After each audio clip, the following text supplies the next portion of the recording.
Good evening, cybersecurity and cryptocurrency followers. This is the 46th edition of the Cybersecurity and Cryptocurrency Podcast. Today is November the 8th of 2018. Today we're going to talk a little bit about Bitcoin Cash and all the drama going on with them. We're also going to touch on new listings at Coinbase, what that means for you. Also going to talk about some Chinese military hacking that's been happening over the past several years, what that means for cybersecurity in the U.S. Also going to touch briefly on Facebook and the more proactive steps they're taking to help remove terrorist-like information from their platform. And last but not least, we're going to talk about a chat service called Iron Chat. And we're going to discuss what police did with Iron Chat. So to kick things off, we'll start off with the Bitcoin Cash drama. There is a huge debate with all of the folks that work on Bitcoin Cash, and they don't agree on the software upgrades that they want to do. One of the software upgrades is called OPSEC, and essentially what that does is it allows for atomic swaps. So an atomic swap is basically trustlessly trading one cryptocurrency for another. Atomic swaps have been pretty popular here, especially lately. So they were going to add support for that, which currently Bitcoin Cash does not do.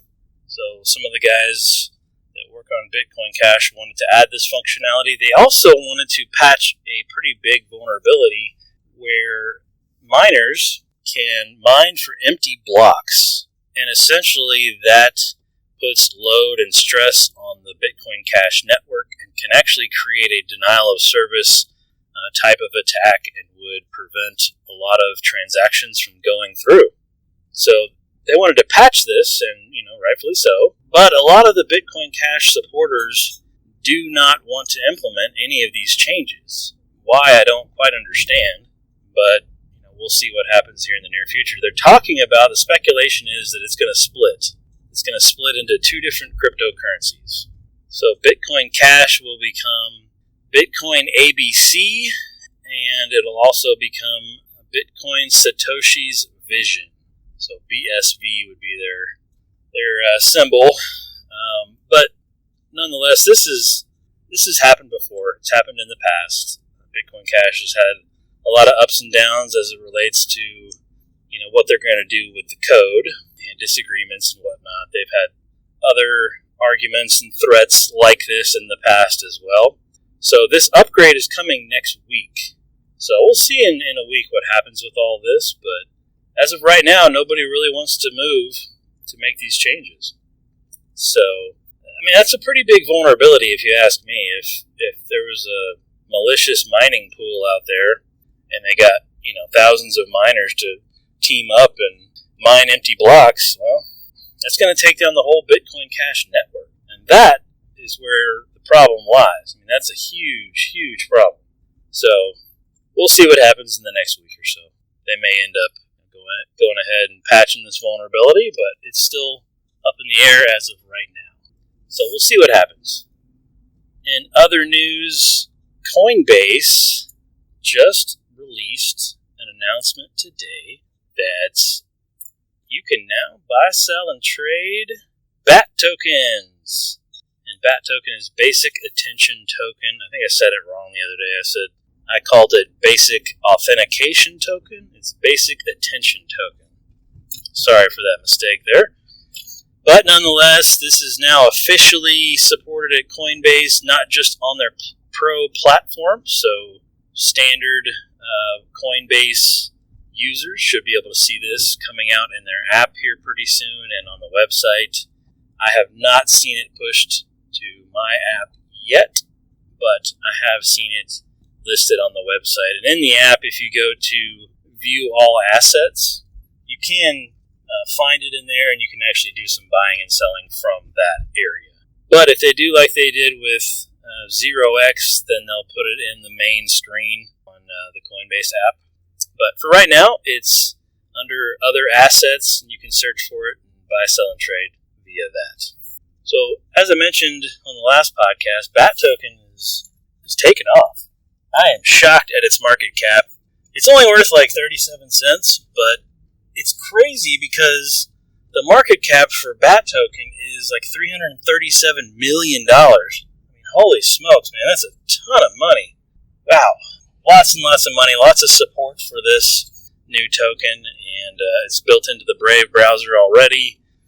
Supposedly they're going to use this token for other advertising-related issues and whatnot, so we'll see what else it gets used for, but wow, talk about an amazing adoption of this. It just screams to the fact how much people hate advertisements. People hate them. They'd rather pay money in BAT token than look at advertisements on your website. And I have to say, I'm kind of in the same boat. I hate going to websites that have all these pop-ups and things, videos playing at full blast volume and all kinds of other crazy stuff. It drives you nuts. It really does. And I would much rather prefer to go to a site where I don't see any ads at all, and I don't see any things that pop up in the middle of the screen and block out the entire article that I'm trying to read and ask you to sign up for their website or whatever, blast an ad in front of you. It totally ruins the experience of visiting whatever site that is. Not only does it ruin the experience, it slows it down too. It's killing our browser just to go to the website, and it makes it seem like your computer is just dying to pull up one single website. So all these ads, they also take up bandwidth and resources on your computer, and it's crazy. So it's interesting to see that this many people would much rather pay money than look at advertisements. So very big adoption for the BAT token thus far. Surprising adoption, I will say. I was shocked when I read that it was $337 million in market cap. That's way up there. But kudos for the Brave team and coming out with this token, and it just speaks volumes to all the good stuff that they're doing. In other news, Facebook, they have removed about 3 million posts that were related to terrorism, or so they say. They removed 3 million posts just in Q3 of this year. That's pretty substantial number of posts that they took down. So that's good in the grand scheme of things. And hopefully Facebook gets better and better and better at doing this, and they can detect more of this, and they just keep getting better and better and better at it. So it is good to see that they are making improvements as far as fake advertising goes and terrorism threats on Facebook and all kinds of crazy stuff like that happens. It's good to see that. So kudos to Facebook for once. Typically, I'm dogging on them pretty bad, but it's good. I still want to delete my account, but it's a whole other story. In other news, CrowdStrike released an article today that was pretty interesting talking about some Chinese military hacks that have been happening since 2016. And basically, these operatives were affiliated with China's MSS, and they have been really, really hitting us hard. They're stealing military information, medical information, high-tech information, and all kinds of other secrets from the United States. So they're hacking into all kinds of different systems. And this is all tied to the Chinese military. So I did find that rather scary. And I could see if it's not already there, I could see a new job open up with the Department of Defense for cyber warfare. Do you want to be a part of the cyber warfare? Do you want to attack back, and do you want to help track this down and all kinds of stuff like that? So there may be a new job opening in the cybersecurity realm here pretty soon. Either way, it's pretty scary to see that many things are getting hacked by the Chinese military. And I guess treaties and whatnot mean nothing when you're hacking because the internet's wide open. I don't quite understand it, but China has their own internet that they've censored and whatnot.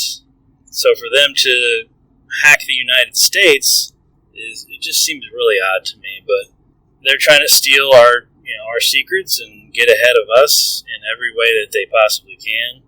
But cyber warfare is getting bigger and bigger and bigger all across the globe, and we're seeing lots and lots more of it, unfortunately. I don't think it's going to slow down anytime soon. But I don't think cyber warfare is going to replace good old-fashioned war on the ground. But it sure is getting close at this point. It's just been one thing after another with cyber attacks. So the last thing I wanted to touch on today was the chat service called Iron Chat. So I've never even used Iron Chat, but there's all these chat services that claim that they are secure and encrypted and blah, blah, blah. I can think of a few like Signal and Wire, and apparently this one called Iron Chat that I've never heard of, but they basically all essentially say the same thing and do the same thing. It's all about encrypting all your messages and making messages expire after so much time, yada, yada, yada. So which is great for everybody concerned with privacy stuff, so that's good. However, if you're the police department, apparently, allegedly, they decrypted 258,000 messages from the Iron Chat service. So that is a lot of different messages. I don't know of anybody that uses this service, so I can't speak to how many users this might have affected. But that's a lot of different messages, and they decrypted it. So that's the crazy part of this. They decrypted it. So if you use Iron Chat and you're doing illegal business, you're probably going to get caught now. Just saying. But I don't know if Iron Chat had the decryption key and they allowed the police to decrypt or what happened there, but pretty interesting to see that the police are authorized to do that. I guess they are.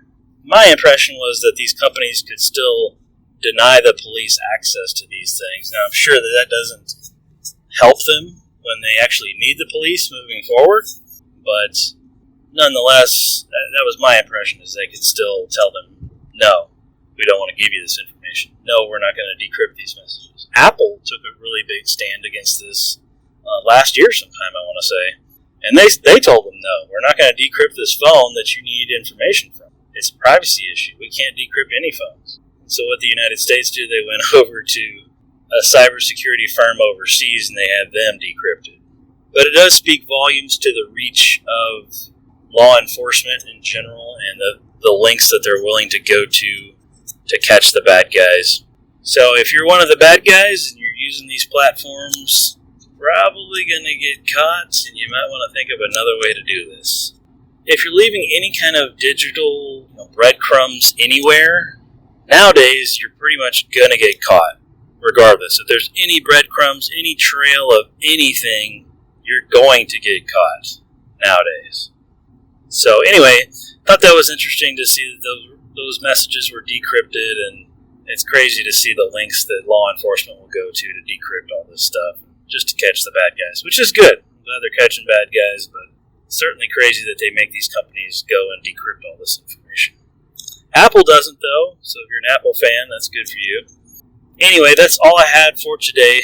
If you want to follow me on Twitter, I'm at eEnglish34 on Twitter, at eEnglish34. Hit me up on there. I want to thank our sponsor as well, Southern Graphics T-Shirt Company. Their website is southerngraphicst-shirtco.com. They got all kinds of funny t-shirts on their website. Go check them out. I want to thank everybody for listening, and we'll talk again soon.